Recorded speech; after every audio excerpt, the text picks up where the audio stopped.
Welcome to Respect My Crown. I am Jillian J.J. Simmons. Respect My Crown is a community that's designed to support women who desire to step into the abundance that awaits them. Now, we know that now is the time for us to manifest our visions, realize our dreams, and accomplish our goals. Respect My Crown is a support system that encourages women to deepen in spirituality, sisterhood, accountability, and service. Our guest today is a speaker, a family and couples therapist. She is the owner of Dharma Wellness. She is also now officially a part of my tribe. Yes. Welcome, Rabia Ilahi, to the show today. How are you? I'm well, JJ. There is so much that I have learned about you. Actually, just in the last year, I've learned about some of your past experiences. We kind of talked at some of our events about you even kind of getting married in what some people consider late in the game. Yes. Okay. It was late. I was 42. Yeah. We're going to talk about that too. Yeah. And I learned a little bit about your culture, and I'm going to dive into that a little bit later in our chat today. But I read something that said therapists have more problems than their clients. Is that true? Okay. We're just aware of our problems. So it seems like we have more. Yeah. No, I mean, look, we're human, right? Yes. And it's really important as we're getting trained to be therapists that we recognize and do our own work so we're not putting our issues on our clients. Oh, yeah. You know, and so, I don't know if it's more. Yeah. More awareness. What is one of the most common topics that you see your clients come in for? So for men, this is what's interesting. Men come in for women, meaning it's the wife, the girlfriend, some woman in their relationship. Okay. Either wants them to come or they're at their wit's end. Oh, okay. Or they don't want to lose a woman or they want to get over a woman. That's why men come in. They don't come in for themselves. No. So women come in to just have a more fulfilling life, to develop their spirituality, and self-esteem and some of that. Like, it's more quality of life. The fact that anybody is brave enough to come to therapy, right, is something to be commended. Yeah. It really is. It's scary for people. Yeah. You know, they don't know me. Yeah. Or whoever the therapist is, they don't know. Yeah. So what was like our first look at therapy though? Like when you think of television, you know, how did we even learn what therapy was or what it looked like? Certain cultures were more open to it, like because Freud was Jewish, you know, and then like the Northeast, New York and all of that, they were just more open. Woody Allen made comments all the time about being in psychoanalysis. Yeah. So it started filtering through. Yeah. And I guess in movies, it was interesting because you hear like the most intimate things, you know, and then we're supposed to be able to identify who's a serial killer and, you know, like, I know.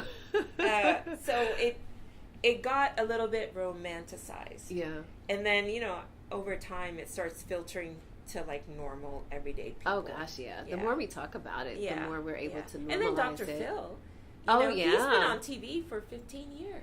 Gosh, has it been that long? I remember when he was just guest appearing on Oprah. And then Oprah was like a therapist. She was. You know, because she had people on and then she was like, oh, I went through that too. Yeah. You know? Yeah. So. What made you get into therapy? I was fascinated with why, like thinking. Yeah. And why people do what they do, why I do what I do. Yeah. So I was discouraged initially. Really? Yeah, because my parents didn't take it seriously. Like, that's a real job. Oh, really? Yeah. So in your culture, what are you supposed to do? Doctor, engineer, programmer. Yeah. You know, very much what brown people and Asians, you know, you have to be whatever. Yeah. Usually a doctor. Yeah. You know, and now it's okay to be a lawyer. Yeah. Yeah, I thought about being a doctor, but I don't know. I don't like hospitals. Yeah. No. This way I don't have to touch anybody. That's a good thing. I know. I'm still like healing. Yeah. But not hands-on. Yeah. If you weren't doing therapy, what would you do? I have no idea. It seems really romantic to be a writer. you know, so that seems fun. Right. But I don't know. Yeah. Well, I think that shows you that you're doing what you're called to do then. Yeah. Because I feel that way too when people ask, like, well, what would you do if you... And I'm like, I have no idea. Yeah. Although I did want to be a mechanic when I was younger. Really? I thought it would be like the hottest thing for a girl. woman to know how to fix a car. And... That's like Flashdance, her being a right, welder. exactly. Yes, like that's what it is. Yeah. Like put a mask on your face. You're like, and you're like, oh, it's a woman. Yes, it's me. I know how to fix a tire. Look at my tool belt. Right, exactly. So you do well at helping others. You've been helping me for, I think, maybe the last 3 years. Time goes by so fast. You know what I mean? I can't really keep up. There are some people who don't want to go to therapy. Mm-hmm. There are some people, I hear this all the time, you know, therapy isn't for everyone. Yeah. And I've always been confused with that, you know, and I don't want to be judgmental of people. But when I hear people say therapy isn't for everybody, I'm like, well, why isn't it? Mm-hmm. What is it that makes it not for everyone? Yeah. Do you feel like therapy is for everyone? It depends. So there are some people who are really blessed to have objective people in their lives that are healed or healthy enough to not interject their own stuff.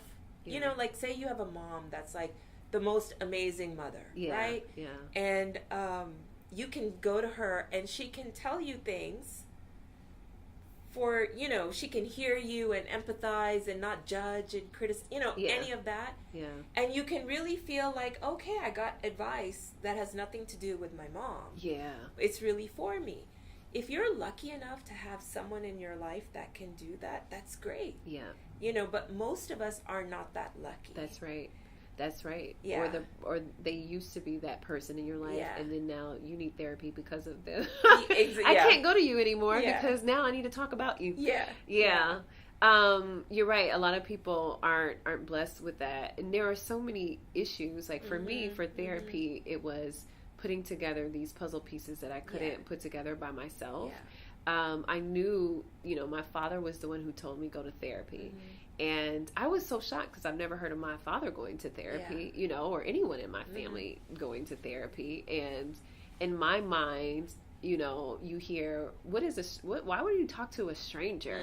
It's almost like I didn't understand what the job function was. You know what I mean? It just seemed like you're just talking to somebody, and it's not like I understood that this person is trained in understanding behaviors and why people do what they do. And I learned a lot about my relationship with my mother. And so you kind of talk about how you are more self-aware than the average, I'm sure, because of what you've learned. Yes. Having these tools. But what have you learned about you, about the person that you are that comes from your family? You know, when I first went to therapy in my 20s, I told my dad, and he said, why would you talk to a stranger? You know, you have me. Yeah. It's like, well, I need to talk about you. You kind of screwed me up here a little bit, you know? So, but anyway, that's the last time I shared with him that I was getting it myself. What I've learned about myself is that my nature hasn't changed that much from when I was little. Because I always wanted to help and listen, and I don't know, now I just get paid for it, you know, but it was always kind of in my nature. It's just that I would project my own into things, you know, or like compare, well, I don't do that, why do they, you know, that kind of thing. And the training was really helpful.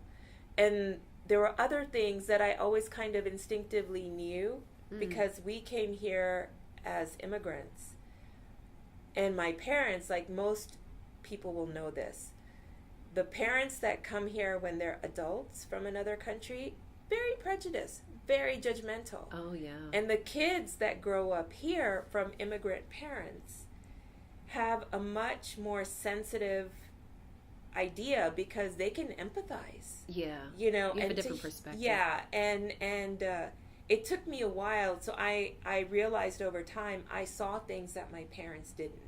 Even though they're doctors and highly educated and nice people, but it took me a while to get that their experience growing up, Yeah. they were part of the majority Mm-hmm. the first half of their lives. Then they came here. Yeah. We grew up, funny names, different religion, different color. They didn't know if we held the hostages in Iran, or right. there are all these things people Yeah. don't know. Americans don't know a lot of They the don't. world stuff. Yeah. So we had an appreciation for other minorities. Yeah.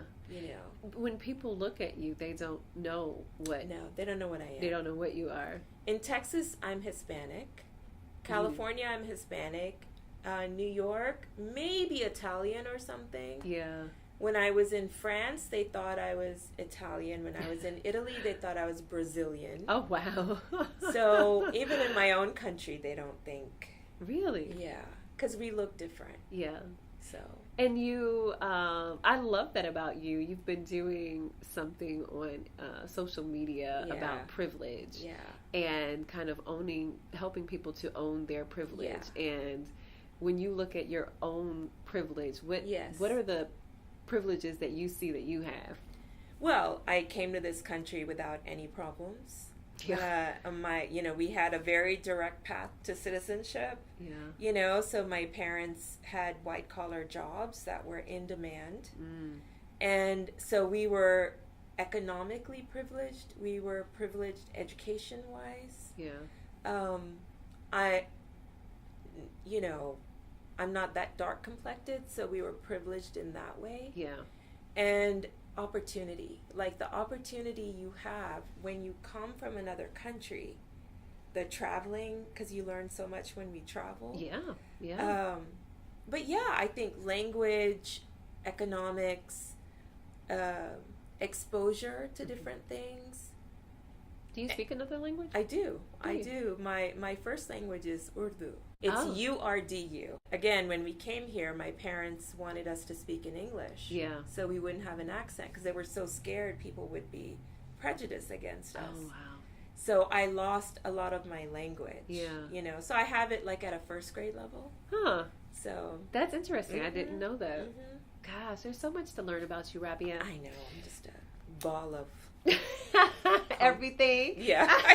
Big ball of everything. No, but that's the beauty, though, why privilege means so much to me, because I think we see it as a bad thing, or we have to be embarrassed or ashamed, when everyone has some privilege. If you're alive, you have privilege. Yeah. Oh, yeah. So I wanted to kind of destigmatize it. Yeah. I love it. Yeah. I love it. I've been looking at it, and it's hey, why are you not using it to help other people? Yes. You know what I mean? Or to help your culture or help your community. Yeah.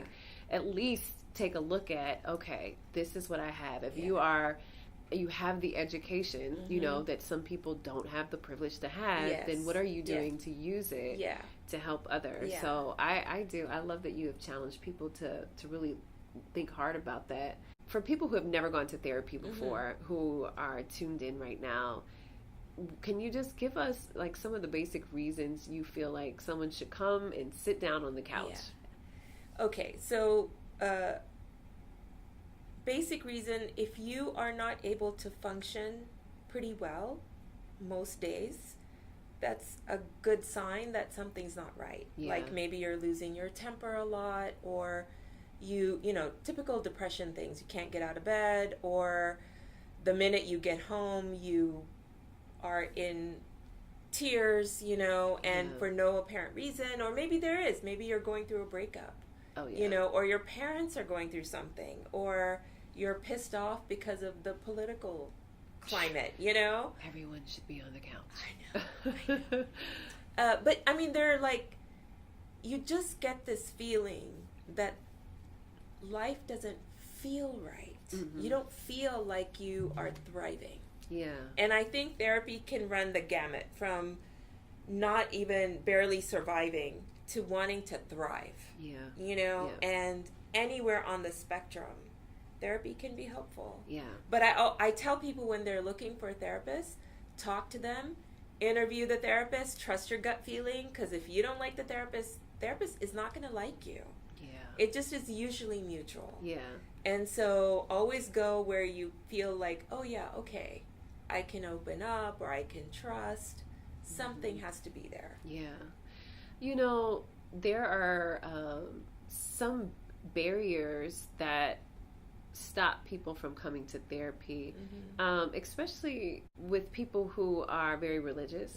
You know what I mean? Some people want to find someone who is spiritually connected or has the same religion. Is that something people can ask? Like, can a person come in and say, well, what do you believe? Do you believe in God? Yes. No? Okay, so I can... No, I think that's fair because as therapists, we have to be very aware of our values and beliefs and biases, And if someone comes in and they want, like, someone who can quote scripture, that's not me.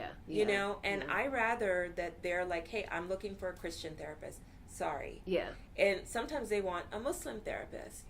And I have to tell them, but I don't cover my head. And I'm not, like, strict. Are your parents that way? Do they cover does your mom cover her head? No women in my family ever covered their heads. My grandmother prayed 5 times a day. Never. This whole hijab thing is not part of the religion. The religion is about fitting in with your environment and not drawing attention to yourself. And how it got to be this, it's patriarchy. Don't even get me started. No, my mom never, ever covered her face or her head. Wow. Only like when the call to prayer comes on back home, you cover your head out of respect. But otherwise, no. And so my dad, we actually wanted to wear the burqa, like the whole black thing. Because men grab you in the market, like they'll walk by and grab you. What? Yeah, because they're so sex starved. Oh my gosh. I mean, it's a suppressed culture. No offense to any Pakistanis, but anyway, they grab you and all of that, and so we wanted to dress up like that, and my brother wanted to wear one so he could walk around seeing how women are treated. Wow. And my dad was like, absolutely not. It's just, there was no way he was going to let us wear. Wow. He said, no, educated people don't do that. I mean, now it's different. Since 9/11, it's more of an identity thing, I think. Than a true, like, religious thing. It's like some people are doing it just out of like, you need to respect who I am, respect my culture, respect, So, I mean, if someone's choosing to do that of her own free will, then why shouldn't she? I just don't like it if it's not free will. Right. That makes sense. So when people come and they say, I'm looking for a Muslim therapist, you're like, hey, I'm not as traditional. But, I can understand the belief system. Yes, I know the belief system. And I also know some of it's cultural. But people get it confused with belief, like religious, And because if someone says something for 100 years, it becomes what the religion is when it's not. Wow, so, this is good. I feel like we need a whole nother podcast, Rabia. That one's coming up next. Plans change in people's lives and goals change. When was the last time that you had this plan and it was an epic fail? And how did you push through it? So I'll tell you, the hardest thing for me was in becoming a mom. Because I thought, come on, I'm one of 5, my mom's one of 13. So, oh my gosh. Piece of cake, right? And then, I had 2 stillbirths, and it was just horrible. And I thought, what am I going to do with my life if I can't be a mom? And it was like this, I believed I would die if I didn't get to be a mom. Oh my god. Like, that was my life's dream. More than being a wife, it was being a mom. Now, does that still come or stem from your culture where it's like, we have to be mothers? No, I don't. I mean, it's something my dad always pushed because he said you don't want to be alone when you're old. Like, okay. Somebody's got to take care of you. Someone's got to take care of you. No, he said kids are like your biggest blessing. And so I believe that. But no, it was something in me. I just loved the idea of being a mom. And that was a plan that didn't work out for me the way I envisioned. Yeah. But I did not quit, which is what I tell people, that if something is in your heart, don't stop. Yeah. It may not look the way you plan it, but don't stop.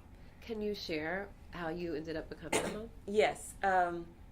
So my best friend offered to let me use her uterus, her oven, for us. And so we went through IVF, and it didn't work. I had like 3 embryos, and it didn't take in her uterus. So I was pretty heartbroken. And then my youngest sister said, hey, I'm not using my eggs. Yeah. Why don't you use my eggs, you know? And so I talked about it with my husband, and I thought, okay, well, I know all the genetics. Right. And I know she doesn't have a personality disorder. Yes. Or something, Woo! You know, or it's not, doesn't have something that... Where being a therapist comes in handy. I know. So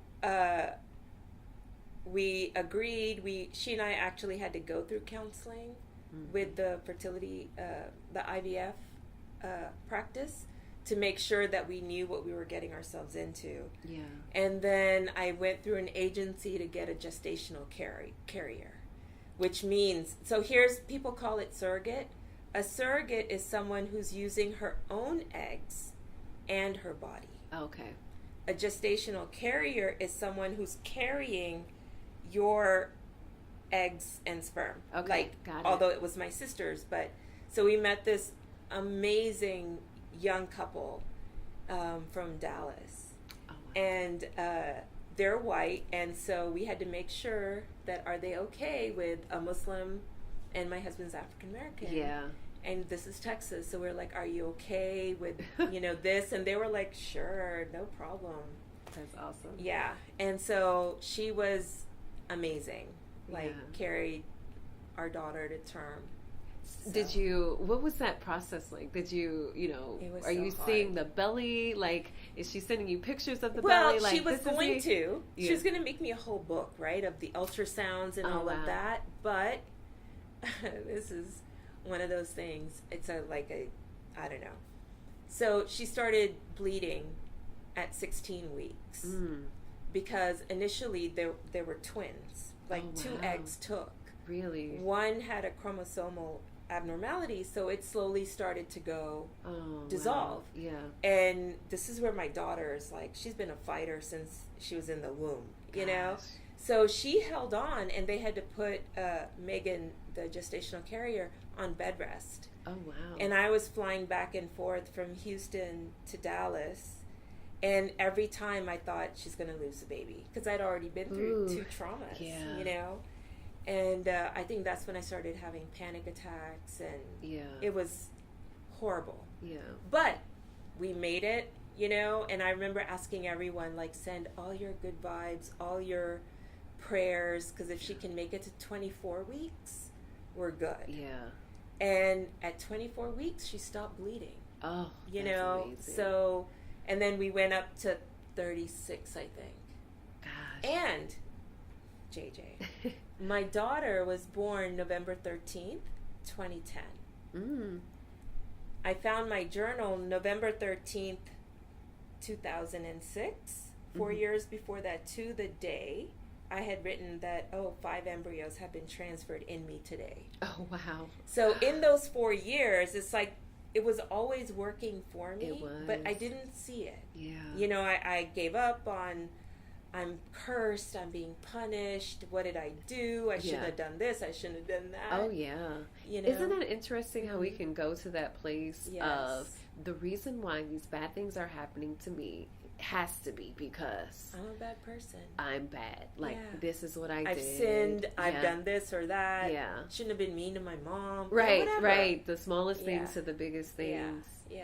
And all along, I was so loved, but my world needed to be bigger. Yeah. And that's what going through all of that did, is it just made my world so much bigger. I learned about alternative medicine. I learned about meditation and belly dance and chakra healing. Like, so much of what I do now wouldn't have happened if I hadn't gone through that. Oh, that's good. And I still have my kid. Yes, and she's amazing. She is. I love her. So She's really funny. Oh my God, the drama. Yeah. She's so funny. Thank you for sharing that. And I'm sure that there are plenty of people who are listening right now who can empathize, you know, and you know, just even telling people to keep going. Yeah. Because you don't want to give up, and what seems like, you know, there is no light at the end of the tunnel, you know, it's there. And to hear people share their stories helps people to realize, you know what, I'm not going to give up, and maybe it doesn't look like what I felt like it should look like. Yes. But, you know, there's this other plan that's here. So. Because I remember after my second loss, I was in the hospital because I had lost like a ton of blood. So they kept me in the hospital for a few days. And, right before I got Bell's palsy. So I get your Bell's palsy. Gosh, but So they kept me in the hospital, and I remember I had this one visitor, and I was saying, maybe I'm not supposed to do this because it keeps going wrong. Yeah. And so she said, well, maybe you're just supposed to find a different way. Yeah, you know? That's so good. And I thought, okay, so I'm not going to quit. Yeah. You know, because my heart wouldn't let me. Yeah. And I tell people when their heart is really saying something, and it's not for some ulterior thing like, oh, I'll make $10 million if I do this. Yeah. Not that kind of thing, but this, like, oh, I can't imagine my life if I don't do this. Yeah. You've got to just keep on. Yeah. You know, and reevaluate your vision, because maybe it's not big enough or broad enough, you know? Because we don't know. There's so much we don't know. Yeah. I'm so glad you said that. There was a time just a couple of weeks ago, and I found myself praying and really yelling at God. I was like, hey, like, I know that I am supposed to be traveling the world and making this impact on people and changing lives.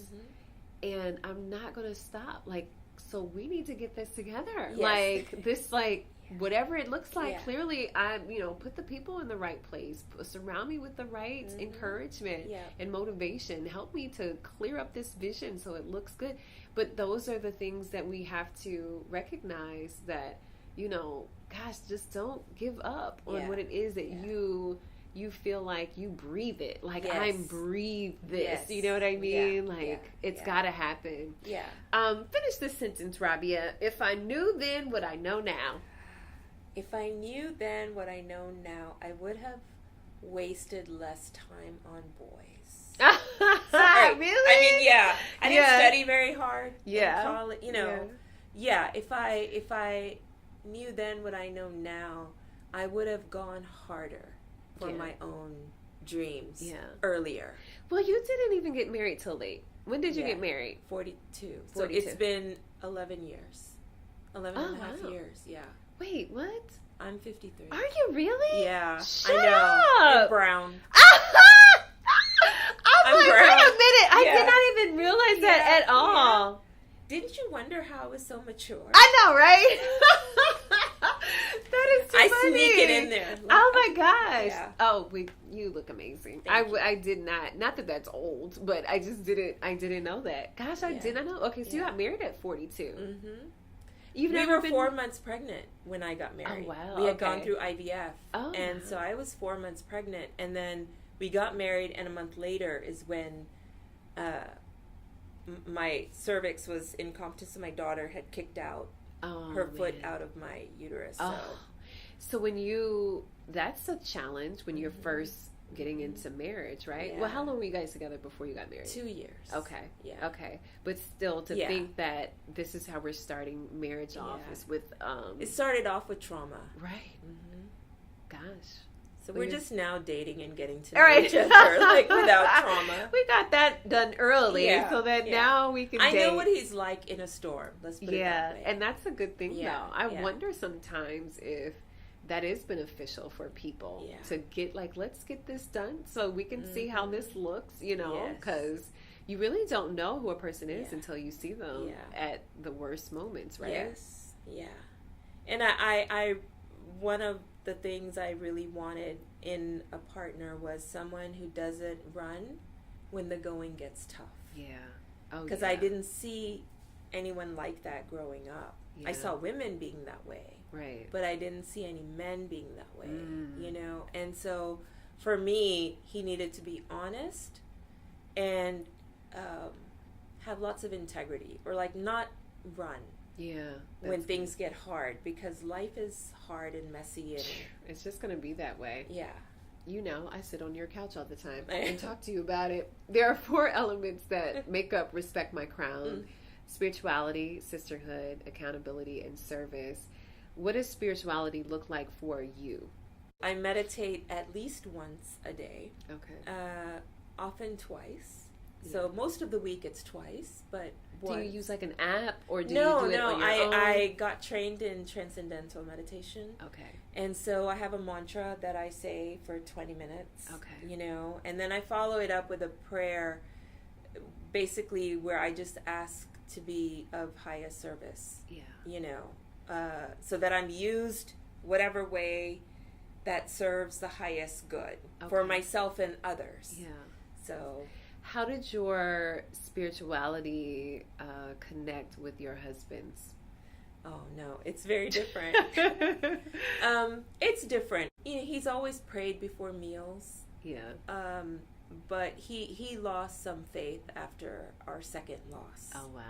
Yeah. And it's been hard for him to get back to it. Yeah. You know? You see that in movies all the time, don't you? Yeah. Where the person is like, when all these bad things happen, it's like, no. Yeah. Yeah.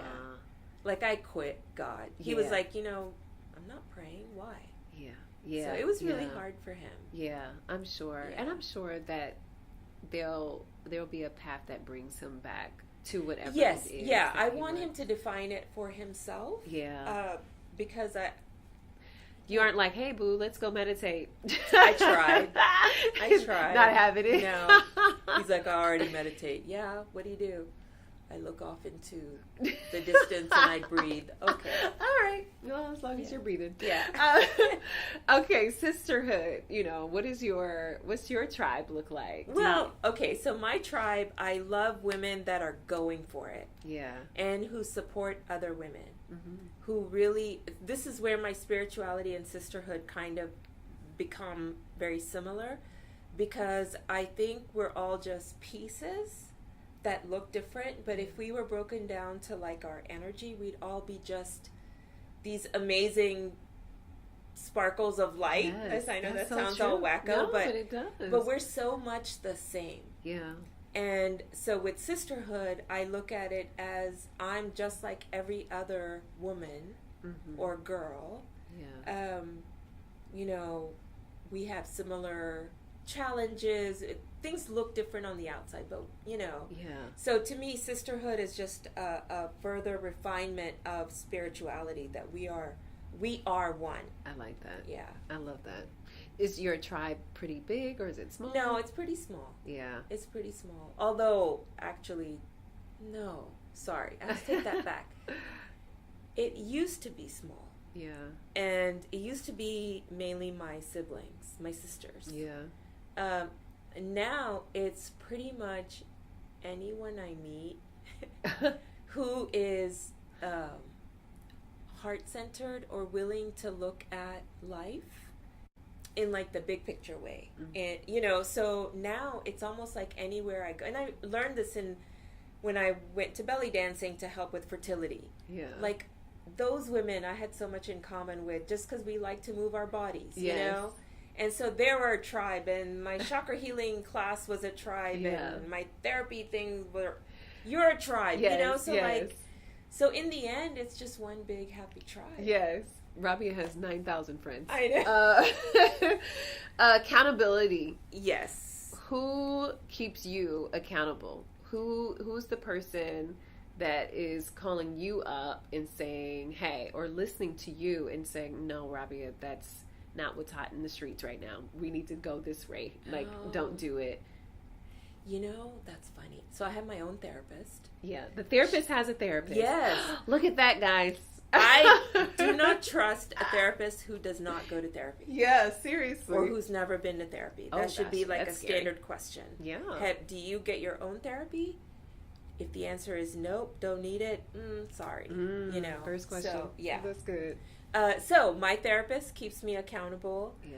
I try to keep myself accountable to me. And then it's interesting because I have clients who are therapists, and sometimes they'll call me out. Yeah. Like, really, Rabia? I love it. Yeah. That's good. That's good. So, yeah. Okay. And then last is service. I mean, what you do in your life's work is obviously a service to the world. Yes, you get a paycheck for it, but can you just share maybe a moment you felt like, this is why I was chosen to do this, or you saw a transformation in someone? Well, that I do get to see that. So I'm real privileged in that way that I get to see someone at maybe like a really low, vulnerable moment, and then over time see them fall in love with themselves. And so if I had a purpose, or like what calls me to service is about letting other people see that they are a piece of God. So if we can see the holiness in us, and feel loved unconditionally, then we're much kinder moving through the world. Oh, that's true. That's good. So that's I think I want everyone to really fall in love with themselves. Even their dark side. Because we all have it. We all have a dark side. And it's just the ornery kid trying to get your attention. Yes. Oh gosh. That little kid in me. I know. I ask our guests to just give one affirmation. It starts with I am. Something that you feel like people need to hear, or maybe it's just something that you say to yourself every day. I am love. You are love. Yes. I repeat that over and over. I am love. Yeah. I love you, girl. Oh, thank you. Thank you so much, Rabia. Where can people follow you? They can find me on Instagram. Yes. At Rabia Ilahi, RabiaIlahi. Yes. My website is dharma-wellness.com. Okay. Dharma is DHARMA-wellness.com. Very good. Thanks for being a part of the show today. Thank you for having me. And you are tuned in to Respect My Crown.